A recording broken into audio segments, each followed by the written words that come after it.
What is up, YouTube? Don't forget to save, aka Sam, coming back at you guys with another video. And been a like I said, it's kind of been a weekend thing for me here recently. But I do got stuff coming up in October. We're gonna be watching Friday the 13th on October, Friday the 13th. But I got more stuff coming out. So if you guys don't want to miss it, drop me a like, hit that notification bell, set it to all so you guys don't miss anything we got coming up. With all that said, guys, we're going to talk about Nightmare on Elm Street 2.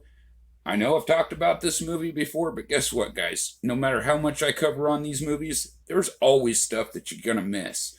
That's what today's video is about. Some little bit of Easter eggs. I seen a video the other day about Nightmare on Elm Street 2, and a couple of things were mentioned that I actually have asked Mark about personally.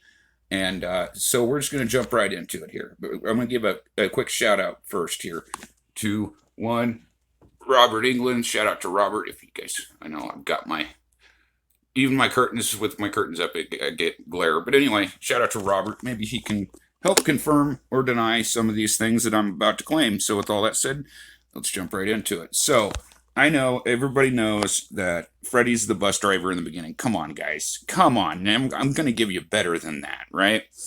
So the first shot I want to talk about with you guys, and I'm going to leave a link in the description below for some of this stuff, because I found a website that's got like still shots and kind of explanations about certain things.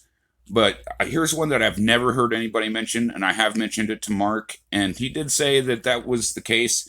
Now, again, when I watched this movie as a kid growing up, the scene at the beginning of the movie where it's an overhead shot of the parking lot. And you see two kids, and it looks like they're handing a cigarette back and forth between each other.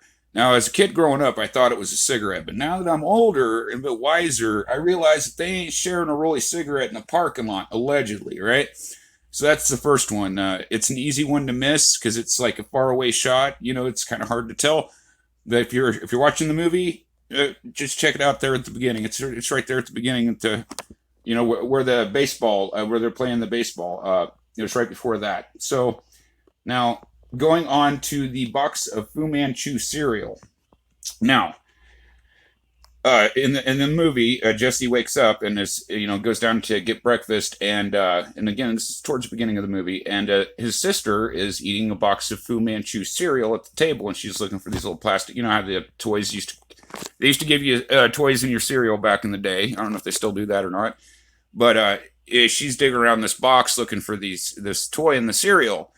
Now, that was like one of the first questions I had to Mark was about this box of Fu Manchu cereal, because I was like, that's got to be like, if it's got to be either a prop or that's the craziest box of cereal I ever seen in my life. All right, like I knew the '80s were a crazy time, but like, so I did ask him about that. I said, was that some kind of movie prop? Because like again, I've seen other TV shows and movies from that time use props, and yes, indeed, the box of Fu Manchu is a prop, but the people have replicated it, and you can actually purchase it online. Just type in Fu Manchu cereal, and you guys can find that on your own. So next up is the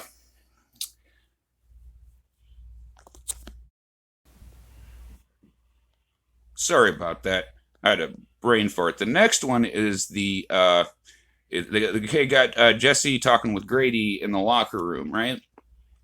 And so there's this it's like a board. Imagine like you're in gym class and you got like push-ups, pull-ups, steps, and like they got everybody's name next to whatever exercise it is, and it's in the background. And Ron Grady, who plays opposite of Mark Patton, his name is on the board if you look in the background of it. So again, that's just a little Easter egg that I missed, and actually Mark had pointed out to me. So if you guys are watching the locker room scene, look in the background and see that, and that's in there. Okay, so we got one more here for you.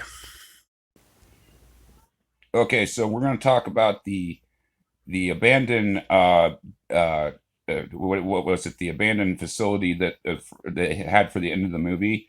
That was actually in Karate Kid, and I believe it was in one of the Terminator movies as well. So, like, there's a lot of Easter eggs in this movie, guys, and that's not even all of them. Those are just the ones that I can remember off the top of my head. that I've not really heard a whole lot of people talk about on here. So I figured I'd give you guys the chance to learn some of the cool stuff I've discovered about these.